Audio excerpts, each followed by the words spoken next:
today's video, we are going to be doing a detailed review of the newly released Moza Aircross S, which is a very small and compact gimbal that's used with your camera equipment to make sure that you have very smooth footage.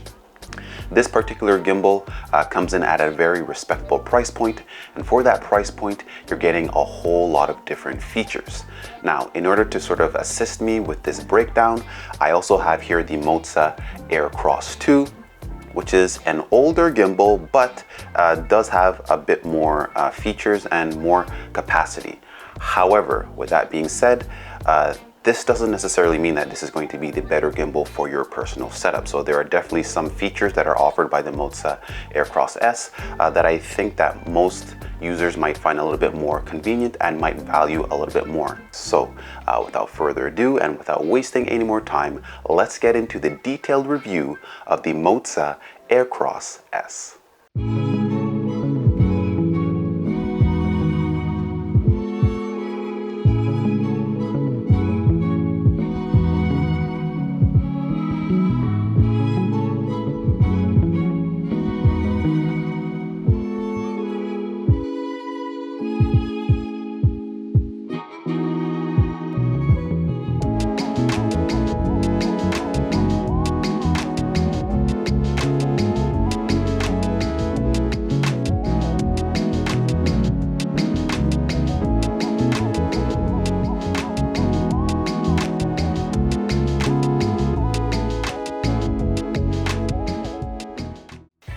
Alright, so that entire take was recorded while using the Moza Aircross S. So this small and compact gimbal had the capability to perform all of the different movements as a gimbal should do.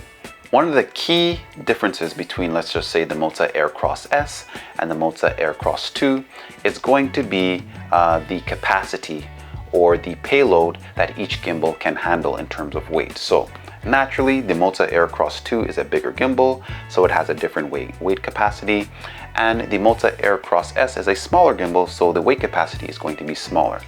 Now, when looking at the Moza Aircross S, it has a payload of 1.8 kilograms versus the Moza Aircross S, which has a payload of, I think, 3.8 kilograms. So the amount of weight that it can carry is significantly greater than the Moza Aircross S. But what you need to ask yourself is, for the most part, what type of payload will you be carrying for the most part?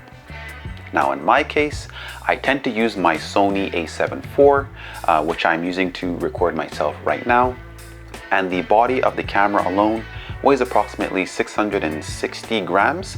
And then I often mate that to the Tamron 28 to 75 millimeter lens, which is also pretty long. And this comes in at a weight of around 630 grams. So when you combine those two together, you're getting a weight of 1.3 kilograms, which is less than the 1.8 kilogram capacity of the Moza Aircross S. So more than enough. But in addition to that, if I wanted to, I can probably add maybe another smartphone to it, as how you can see it here. So we're living in a time where I think people are recording more short form content as opposed to long form. And oftentimes when you're recording content for Instagram or even for YouTube Shorts, it tends to be in a vertical position. So you can also mount your gimbal in a vertical position here, and also mount your smartphone as well. And in doing so, it's going to give you the ability to record yourself and also to show the audience what you are seeing right in front of you. So you can have your main camera pointing forwards and then the smartphone recording your face, and then you can put it together to create very unique footage, which is very nice that this particular gimbal can have the capacity to handle this payload. But now let's talk about the different features that this particular gimbal has and how you can sort of interact with it in different ways. So for starters, if you have your gimbal, you're definitely going to want to know how to turn your gimbal on. So in order to do that, you simply look on the right hand side of your gimbal and you'll see that there's a very small button with the label that says power. So to activate your gimbal, you simply hold on this button for a few seconds. The screen will illuminate, and then your gimbal will go in the default position, letting you know that your gimbal is active and it is ready to be used. Now, if you wanted to also put your gimbal in a sleep position in order to save power as well without necessarily turning off your gimbal, that same power button, instead of holding it, you just tap it once, and then your gimbal will go into the sleep position. And then to activate it again, you just click that same power button once, and then your gimbal will also turn on and then reset into the default position. If you wanted to put your gimbal into a selfie mode as well, the little trigger that's in front of the gimbal, you triple click it, 1, 2, 3, and then it'll turn around and you can just walk around and do your selfies, okay? And then to reset it back to the default position, you double click that same trigger and then it resets and then it goes to the front. Now, when it comes to the different modes for your gimbal, it has the pan follow mode, it has the tilt follow mode, it has the FPV mode, as well as the lock mode. And in order to sort of cycle through those different modes, which essentially controls how your gimbal moves in conjunction with your hand movement, you just go to the left hand side of the gimbal and you'll see an indicator M. You double click that and you'll see that it will start to cycle through the different modes. Okay, so for example, just to give you a quick example, right now I'm in the pan follow mode, which essentially makes the gimbal in a position where it will follow my panning movement, but if I tilt it, it's not going to follow, and if I roll it, it's not going to roll. So that's the pan follow mode. And if I double click it, now it's in the tilt follow mode. So the tilt, you can see now the tilt is following, and then it will also pan, but the roll is not active. And then double click the M again. Now it's in FPV mode, which essentially unlocks all of the axes. So you'll see that now it's rolling, okay? It's also tilting, and it's also panning. All right, and then last but not least, you also have the lock mode, which essentially locks your camera in position. Doesn't matter if you pan it, if you tilt it, it's just gonna stay in that position. Okay, now there is an additional mode that you can access, which is called the inception mode. However, I haven't been able to access that mode through the physical controls on the gimbal. So you are able to do that by using the Moza Master application, which I'm going to talk about in just a bit.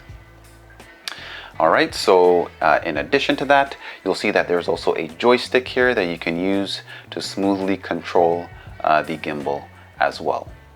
Okay, now an important thing to keep in mind is that this gimbal here, the Moza Aircross S, has a built-in rechargeable battery that you can charge via the USB Type-C port that is on the side of the gimbal. So this is a very nice feature. You don't have to worry about forgetting your battery. However, when you compare that battery setup to the battery setup on the Moza Aircross 2, it's going to be a little bit different because the battery on the Moza Aircross 2 is swappable. So if one battery is dead, I don't have to wait for it to charge before I use it. I can just swap it out, charge the dead battery, and then use the one that is still good, and then rotate them as such. Whereas with the Moza Aircross S, you have to wait for that battery to charge before you're able to use it. Now, this doesn't really bother me as much because the Moza Aircross S has a very long battery life and it can operate for up to, I think, 10 hours, which I think is going to be plenty for the majority of the shoots that you are going to have. Okay, now it's going to be very important that if you want to maximize the overall battery life for your gimbal, that you balance your gimbal. So I think I already did a video on how to balance the gimbal. So what I'll do is I will leave a link down below so that you can see what are the different steps when it comes to balancing the gimbal when it comes to the different axes.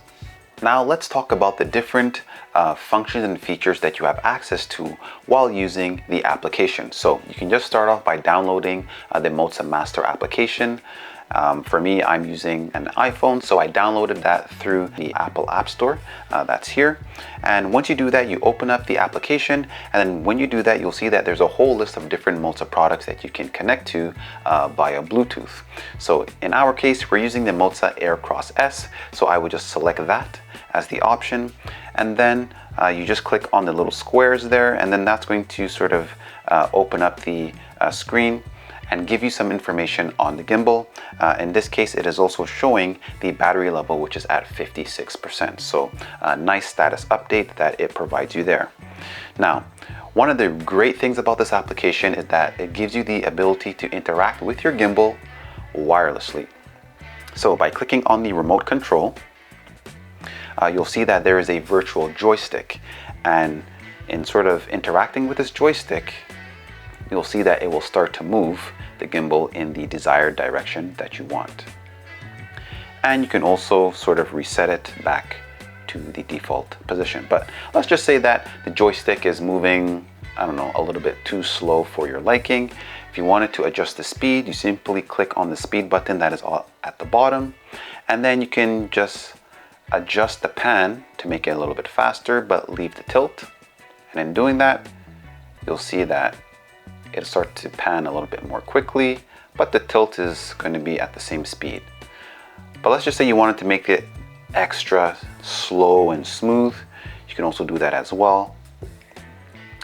I just lowered it down to 10%, and you can see that the gimbal is starting to pan very slowly and very smoothly, and likewise for the tilt as well. Okay, so it gives you a little bit more flexibility when it comes to getting a desired movement out of your gimbal. Now, another great feature as well is going to be the mimic motion. Okay, so essentially you just open that up, make sure that your phone is in the upright position. You start the application here, and then you'll see that when I move my phone, nothing happens. Okay, and this is because the various axes are locked. The tilt is locked, the roll is locked, as well as the pan. So let me just go ahead and activate the pan axis. In doing so, when I pan my phone, the gimbal will also pan in a similar fashion. Not the tilt and not the roll. So let me now activate the tilt axis. The tilt is now active. When I tilt my phone, the gimbal will now tilt as well. It will also pan, but it doesn't roll. Let me now activate the roll axis. Now the camera rolls, it will tilt, and it will also pan. Okay, so it's nice that it gives you the flexibility to sort of lock and unlock the different axes virtually through this application. Okay, and just like before, you can also control the selfie mode just by clicking the selfie button here. Okay, and then you can also recenter it, and then you can also activate the record or the stop button if your camera is connected to the gimbal via the provided cables. Okay. Now, if you wanted to get a little bit more creative with your gimbal, you'll see that there is a whole creative video section at the bottom of the screen here. So you click that and it will give you some more options. So you can do things like motion time-lapse, you can do variable speed time-lapse, you can do track recording, and also object tracking, which is also a very cool feature. So let's just say your smartphone is mounted onto your camera here. You can just select an object through your smartphone that you want to sort of track, and then in doing that, wherever that object moves, your gimbal will also follow its position as well. So it's very nice that they have included this feature, because that's a feature that's available on the Moza Aircross 2, but they've also included it on the Moza Aircross S. So just because it's a less expensive gimbal and it's lighter, I do like that they've included a lot of these features into the Moza Aircross S. And also, one thing that I mentioned earlier as well is that there's also an inception mode, which I was not able to activate through the physical controls of the gimbal itself.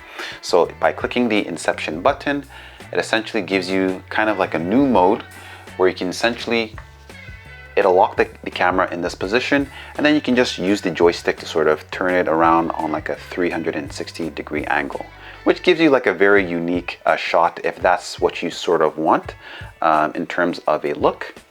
So I've used that feature in quite a few videos, and it does give it a very nice effect. So let me just turn that back off. Okay, it goes back to the default position. And also, you can also control the various settings of the gimbal through this application, instead of having to go through the different menus using the joystick here as well. Now, the linkage control that you see here is a very cool feature. So let's just say you also have the Moza Slide Pod, which is a device that slides your camera in a very smooth fashion, whether that's up, down, forward, backward. So you can almost program particular movements for the slider as well as for the gimbal, so that you start off in position A and then it will end up in position B. So adding the slider to the movement will give you a wider range of movement that you can use for your camera. So if you already have a Moza Slide Pod, it might be a very good idea to also use a Moza gimbal so that you can use both of these devices together through the application. Alright, so this pretty much concludes the features that this particular gimbal has, the Moza Aircross S. And I do like the fact that they have trickled down a lot of the features from the Moza Aircross 2 onto the Moza Aircross S. And I would say that the main difference is definitely going to be the size, the payload, and also the joy wheel here that you see here, which is a very nice feature, which you can sort of program it to do different things. But if that's not a feature that you're going to be using often, then it might be a good idea just to go with the Moza Aircross S, because the fact that it's lighter, I think, is a huge selling point as well. So I've been in situations where I've been using my camera for like maybe 4 hours, and carrying around this gimbal, I'm not gonna lie, even with the additional handle that's here, it does get pretty heavy. But my experience while using the Moza Aircross S has been more enjoyable because it's more compact and it's more concealed, and it's just lighter, and it just makes my day go by a lot more quicker by using the Moza Aircross S. But at least you do have the option to pick between these two gimbals. But again, I would only pick the gimbal that's going to be suitable for your type of workflow. So if you have like super large cameras, like, I don't know, maybe like a red camera, or you have like another like cinema camera that you're using, I think going for the Aircross 2 is going to be the no-brainer, because it's going to have the capacity to support those types of cameras. But in my case, I'm using a lot of DSLR or mirrorless cameras, and this is going to be able to handle those payloads without any issues. So it's one of the reasons why that I do enjoy using the Moza Aircross S. So one other thing that I wanted to bring up as well is that Moza was nice enough to include some extra accessories. So this gimbal does come with a very nice carrying case as well, which is a very nice accessory. But this case is not only designed for the Moza Aircross S. So they've also included within this carrying case at the very bottom of it some just dividers, okay?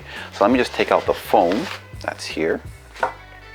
It came with these dividers so that you can place them how you would like it, and in doing so, it's going to give you the ability to maybe carry around different lenses, maybe carry around both your lenses and also your Aircross S as well. So it really gives you a lot of flexibility for porting around your gimbal. And in addition to that, you'll see that there's a portion here that carries the various different cables that have come included with this gimbal package, so that you can connect your gimbal to your camera. Okay, so very nice that they have included this as an additional accessory. So with that being said, I just want to say thank you guys for taking the time to watch this video. As per the usual, if this is something that you enjoyed, don't hesitate to hit the like as well as the subscribe button, as this does help the channel to grow overall. Also hit that bell notification if you want to be notified when I do post new videos such as these. And as per the usual, if you have any comments, any questions, drop them down below, as I do enjoy hearing from you, the viewer, as well. And with that being said, I just want to say thank you once again for watching, and I hope to see you at the next video. But until then, take care for now.